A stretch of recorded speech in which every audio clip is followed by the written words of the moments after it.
Hello అందరికీ. నేను మీ గీతు మచ్చా. నా ఛానల్‌ని కొత్తగా చూస్తున్న వాళ్ళైతే సబ్స్క్రైబ్ చేయడం మర్చిపోకండి. వీడియో ఏంటంటే పిల్లలకి ఎంతగానో ఇష్టమైన బిస్కెట్స్. సో 3 రకాల బిస్కెట్స్ మైదా లేకుండా గోధుమ పిండితో ఎలా చేయాలో ఈజీ ప్రాసెస్‌లో చూపించబోతున్నాను. వీడియో మొత్తం అయితే తప్పకుండా చూడండి. అండ్ దీంట్లో మిస్టేక్స్ కొందరు చేసేవి కూడా చెప్తాను. అలా మిస్టేక్స్ చేయకపోతే బిస్కెట్స్ అనేవి పర్ఫెక్ట్‌గా వస్తాయి. ఇక్కడ కప్ కొలతతో చూపిస్తున్నాను. అన్ని ఇంగ్రీడియంట్స్ ఒకే కప్‌తో తీసుకుంటున్నాను. సో 3/4 కప్పు చక్కెరను మిక్సీ గిన్నెలోకి తీసుకొని 4 యాలకులు వేసుకొని మిక్సీ పట్టేసుకోవాలి ఇలా సాఫ్ట్గా. ఎంత మంచిగా బ్లెండ్ చేస్తే మనకు బిస్కెట్స్ అనేటివి అంత మంచిగా వస్తాయి. సో అదే కప్పుతోటి ఒక కప్పు గోధుమ పిండి, 3/4 కప్పు శనగపిండి, కొద్దిగా అంటే కొద్దిగా సాల్ట్, కొద్దిగా బొంబాయి రవ్వ అంటారు, ఉప్మా రవ్వ అంటాం కదా, ఆ ఉప్మా రవ్వ అండ్ కొద్దిగా బేకింగ్ సోడా వేసుకొని మంచిగా కలుపుకోవాలన్నమాట. గట్టిగా ప్రెస్ చేస్తూ కాకుండా సాఫ్ట్గా మనం డవ్ అనేది ప్రిపేర్ చేసుకోవాలి. ముద్ద మంచిగా సాఫ్ట్గా కలుపుకున్నాక 5 మినిట్స్ రెస్ట్ ఇవ్వనివ్వాలి. ఆ తర్వాత మన ఇడ్లీ పాత్ర ఉంటాయి కదా, వాటిని యూజ్ చేస్తున్నాను నేను ఇక్కడ బిస్కెట్స్ కోసం. పాత్రలకు కొద్దిగా నెయ్యి అనేది అప్లై చేసి చిన్న చిన్న బాల్స్ లాగా ఈ పిండిని అనేది చిన్న చిన్న బాల్స్ లాగా చేసేసుకొని చిన్నగా ప్రెస్ చేసి మధ్యలో కొద్దిగా ప్రెస్ చేసి మనం ఇడ్లీ పాత్రలోకి తీసుకోవాలి. వీటిని అన్నీ ఒకే షేప్లో రావాలంటే ఒక స్పూన్లో కానీ ఒక చిన్న గిన్నెలో కానీ వేసుకొని ఒకే షేప్లో చేసుకోవచ్చు. నేనైతే ఇంట్లోకి కాబట్టి నేను నార్మల్గానే చేసేస్తున్నాను. మీకు ఒకే షేప్లో కావాలంటే అలా చేసుకోండి. అండ్ అన్నిటిని అయితే ఇలా ప్రిపేర్ చేసుకోవాలి. తర్వాత నేను మధ్యలో కొద్దిగా ఒత్తాను కదా, దాంట్లో నేను బాదం ఉంటుంది కదా, అది అనేవి వేస్తున్నాను అనమాట. సో తినేటప్పుడు మనకు తగులుతూ బిస్కెట్స్లో మధ్యలో తగులుతూ ఉంటే బాగుంటుంది కదా. సో నేను ఇక్కడ బాదం పలుకులు అనేటివి వేస్తున్నాను. మీకు ఇష్టమైన డ్రై ఫ్రూట్స్, నట్స్ వేసుకోవచ్చు అనమాట. వీటినైతే మనం బేక్ చేసుకుందాం స్టవ్ మీద. సో నేనైతే ఫస్ట్ ఒక గిన్నెను తీసుకొని దాంట్లో నేను ఇడ్లీ పాత్రలు అనేటివి డైరెక్ట్గా పెట్టాను. ఎందుకు అంటే నా దగ్గర గిన్నెలు అనేటివి పెద్దగా లేవు, చాలా చిన్నగా ఉంది. సో ఇడ్లీ పాత్ర డైరెక్ట్ పెట్టేస్తే అది ఎత్తుగా అయిపోతుంది, గిన్నె అనేది చిన్నగా అయిపోతుంది. సో నేను ఇడ్లీ పాత్రలు అనేటివి డైరెక్ట్ పెట్టేశాను. సో మీరైతే గిన్నె చాలా పెద్దది తీసుకోండి, వెడల్పుగా అండ్ మందంగా ఉండేది తీసుకొని బేక్ చేస్తే అయితే చాలా పర్ఫెక్ట్గా వస్తాయి. అన్నీ ఈవెన్గా బేక్ అవుతాయి అండ్ మంచిగా కుక్ అవుతాయి లోపడంతా. సో నాకైతే గిన్నె చిన్నగా ఉండడం వల్ల తొందరగా మాడిపోతూ ఉందన్నమాట. సో తొందరగా వేడై తొందరగా మాడిపోయింది. సో ఇలాంటి మిస్టేక్స్ అయితే మీరు చేయకండి. గిన్నె అనేది చాలా పెద్దదిగా తీసుకోండి. గిన్నెలో స్పేస్ ఎంత పెద్దగా ఉంటే బిస్కెట్స్ అనేటివి ఈవెన్గా కుక్ అయ్యి మంచిగా వస్తాయి అన్నమాట. ఇక్కడ చిన్న గిన్నె తీసుకోవడం వల్ల నాకు థర్డ్ పాత్ర అనేది మాడిపోయింది. సో దాన్నైతే పక్కన పెట్టాను. మిగతా 2 అయితే పర్ఫెక్ట్గా వచ్చాయి బిస్కెట్స్ అండ్ చాలా క్రంచీగా కూడా ఉన్నాయి, టేస్టీగా కూడా ఉన్నాయి. సో మీరు కూడా మీకు ఇలా చేయకండి. గిన్నె పెద్దదిగా అండ్ మందపాటిగా ఉన్నది చూసి ట్రై చేయండి. సో సెకండ్ వచ్చేసి రాగి బిస్కెట్ అనమాట.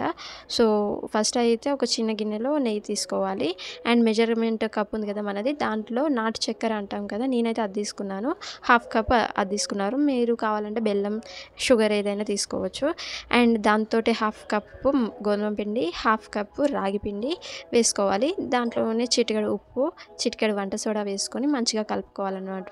ఆ తర్వాత దీన్ని ఒక ముద్దలాగా చేసుకోవడానికి కొన్ని పాలు యూజ్ చేస్తూ ఇలా మంచిగా ముద్దలాగా అయితే కలుపుకోవాలి. కొద్దిగా సాఫ్ట్గానే ఉండాలి, మరీ గట్టిగా ఉండకూడదు మనకు ముద్ద అనేది. సో ఇది కూడా నేను ఇడ్లీ పాత్రలోనే చేస్తున్నాను. మంచిగా నెయ్యి రాసేసుకోవాలి ఇడ్లీ పాత్రలకు. తర్వాత నేను వీడియోలో చూపిస్తున్నాను కదా, అలా చిన్నగా కొద్దిగా రౌండ్స్ పెద్దవిగా చేసుకొని ముందు దానికంటే మంచిగా ఒకసారి స్ప్రెడ్ చేసుకొని ఇలా మనకు నైఫ్ ఉంటుంది కదా, చిన్నగా మనం ఒక డిజైన్ ఇచ్చుకోవచ్చు. నేనైతే ఇలా లైన్స్ అయితే పెడుతున్నాను. హ్యాపీ బిస్కెట్స్కి వస్తాయి కదా, సో అది కూడా బ్రౌన్గా ఉంటుంది కదా, సో అలా ఉంటుంది అనేసి నేనైతే ఇలా లైన్స్ అనేవి ఇచ్చాను. సో తర్వాత అన్నిటిని కూడా అలానే చేసేసుకొని ఇడ్లీ పాత్రలో అయితే పెట్టేసుకోవాలి. సో కింద మాడిపోతుంది కదా అనేసి అందరూ సాల్ట్ వేసి చేస్తారు కదా, బేక్ చేస్తారు కదా, సో నేను కూడా సాల్ట్ వేసి ఒక ప్లేట్ కూడా పెట్టి మళ్ళీ తర్వాత ఇడ్లీ పాత్రలు ఉన్నాయి కదా అవి అయితే పెట్టాను. బట్ కుక్ అవ్వడం అయితే మంచిగా కుక్ అయ్యాయి. బట్ స్మెల్ అయితే కొద్దిగా సాల్ట్ వీటికి స్ప్రెడ్ అయినట్టు, అంటే కొద్దిగా స్మెల్ అనేది నాకైతే వచ్చింది. అండ్ మీరు చేసుకున్నప్పుడు సాల్ట్ వేస్తే మీకు ఎలాంటి ఏమైనా స్మెల్ వచ్చిందో అయితే కమెంట్ చేయండి. నాకైతే కొద్దిగా అయితే నాకు సాల్ట్ స్మెల్ లాగా అలా తింటుంటే అయితే వచ్చింది. బట్ మిగతాదంతా సూపర్గా ఉంది. బిస్కెట్ అయితే చాలా బాగా వచ్చింది. అండ్ యాజ్ ఇట్ ఈస్ లాస్ట్ది కొద్దిగా మాడిపోయింది. ఫస్ట్ వన్ వచ్చేసి మంచిగా ఉందన్నమాట. సో రాగి బిస్కెట్స్ కూడా చాలా బాగా వచ్చాయి. టేస్ట్ అయితే చాలా బాగుంది. మా బుడ్డోడికి ఇస్తా అంటే తింటూనే ఉన్నాడు ఆగకుండా. సో టేస్ట్ అయితే చాలా బాగుంది. బట్ కింద సాల్ట్ వేసుకోకుండా డైరెక్ట్గా ఒక గిన్నె పెద్దది, మేము నాలాగా చిన్నది కాకుండా పెద్దది పెట్టేసుకొని స్టాండ్ పెట్టేసుకుంటే ఇవన్నీ అవసరం లేదేమో అని నాకు అనిపిస్తుంది. మీ ఒపీనియన్ ఏంటి అనేది నాకు కామెంట్ చేయండి. అండ్ మీకేమైనా ట్రిక్స్ తెలిస్తే కూడా కామెంట్ చేయండి, ఫాలో అవుతాను నెక్స్ట్ టైం. థర్డ్ వన్ వచ్చేసి పల్లి బిస్కెట్. సో ఇది కూడా టేస్ట్ చాలా బాగుంటుంది, తప్పకుండా ట్రై చేయండి మీరు కూడా. నేనైతే తక్కువ క్వాంటిటీలోనే పల్లీలు తీసుకుంటున్నాను. ఎందుకంటే మా బాబు తింటాడో లేదో అనేసి అన్నీ ఫస్ట్ తక్కువ క్వాంటిటీలో చేస్తున్నాను. సో పల్లీలు అయితే నేను ఒక చిన్న కప్పులో తీసుకున్నాను. వాటిని అయితే చిన్న ఫ్లేమ్ మీద మంచిగా వేయించుకొని పొట్టు సపరేట్ అయ్యేంత వరకు వేయించుకొని తర్వాత పొట్టునైతే తీసేసుకోవాలి. తర్వాత ఒక మిక్సీ గిన్నెలో 4 టేబుల్ స్పూన్స్ షుగర్ వేసుకొని వాటిని అయితే మిక్సీ పట్టుకోవాలి. ఆ తర్వాత మనం వేయించుకున్న పల్లీలను కూడా వేసుకొని మంచిగా హీట్ వచ్చి అవి రెండు మెల్ట్ అయ్యేలాగా మనం మిక్సీ అనేది పట్టుకోవాలి వీడియోలో చూపిస్తున్నట్లు. తర్వాత దాంట్లోనే 4 టేబుల్ స్పూన్స్ శనగపిండి, 4 టేబుల్ స్పూన్స్ గోధుమ పిండి వేసుకొని మంచిగా కలుపుకోవాలి. దాంట్లోనే కొద్దిగా పించ్ ఆఫ్ సాల్ట్, కొద్దిగా సోడా వేసుకొని, వంట సోడా వేసుకొని మంచిగా కలిపేసుకొని మళ్ళీ బిస్కెట్స్ లాగా మనం పెట్టుకోవాలన్నమాట. సో ఈసారి నేను ఇడ్లీ పాత్రలో పెడతలేను, ఎందుకంటే ఇవి కొద్దిగా స్టిక్కీగా ఉంటాయి కదా, మొత్తం దానికే అతుక్కపోతాయని ఇలా ప్లేట్లో పెడుతున్నాను. సో మీకు అల్యూమినియం ప్లేట్ ఉంటే అల్యూమినియం ప్లేట్, లేకపోతే స్టీల్ ప్లేట్లో కొద్దిగా నెయ్యి రాసుకొని వేసుకోవచ్చు. అండ్ ఇప్పుడు నేను పైన అయితే బాదం ఇలా వేసాను. కావాలంటే మీరు పల్లీలు కూడా కొన్ని తీసేసుకొని పైన వేసుకోవచ్చు అనమాట. సాల్ట్ అనేది కొద్దిగా నాకు స్మెల్ వచ్చినట్టు అనిపించింది అని చెప్పాను కదా. సో సాల్ట్ అయితే తీసేసి ఒక చిన్న గిన్నె పెట్టేసి దాని మించలు అయితే నేను ఇది బిస్కెట్ ప్లేట్ అయితే పెట్టాను.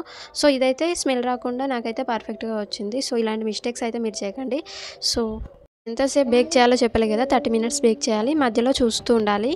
నాకు బిస్కెట్స్ అయితే పర్ఫెక్ట్గా వచ్చాయి. బట్ నాకు పెద్ద గిన్నె లేకపోవడం వల్ల కుక్ అనేది ఎక్కువగా అయిపోయి కొద్దిగా మాడిపోయాయి అంతే. సో ఈ వీడియో అయితే నచ్చిందని అనుకుంటున్నాను. నచ్చితే సబ్స్క్రైబ్ చేయడం మర్చిపోకండి. అండ్ ఎలా ఉందో కూడా కామెంట్ చేయండి. ఎలాంటి వీడియోస్ కావాలో కూడా కామెంట్ చేయండి.